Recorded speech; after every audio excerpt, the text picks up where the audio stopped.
Hi guys, working on the old Ford 4000 again. This is an early model, which is 4-cylinder gas, so it is 1962 to 1964. Checking the fluids and everything. So just a quick little point to show you, this right here is where you fill your hydraulic fluid, your hydraulic oil. And on this particular unit, because it has an added loader, they have plumbed in the return line. So if you're working on one of these without a loader, it's probably not going to have this right here. But you remove that big cap. It's kind of a pain because of the seat.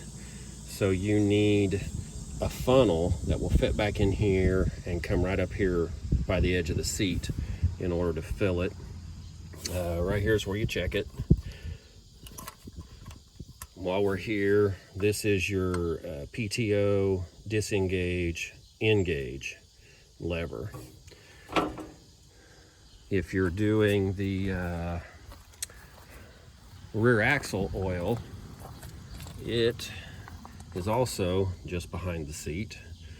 Similar looking plug. This one's chewed up pretty bad, but that is where you put in your gear oil for your drop axles. She's in need of a little bit of TLC.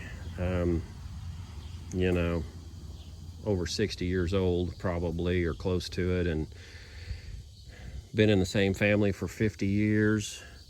I've been trying to keep her going for about 8 or 10 years, and doesn't get used daily, but when it does get used, it gets used brush hogging for hours at a time. So, you know, that takes a toll on an old engine.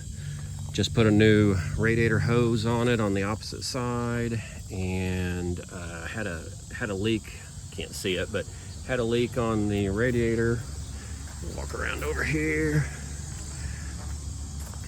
Had a leak on the radiator right in there on the seam, the tank seam, and we put some Bars Leak radiator sealer in it. It is under pressure right now. It is wet, but it is not leaking. So hopefully a couple of heat cycles will seal that up, and I won't have to remove this gas tank and do a bunch of soldering on that. Anyway guys, gonna be doing a few little things on this old girl. Try to keep her going. Thanks for watching.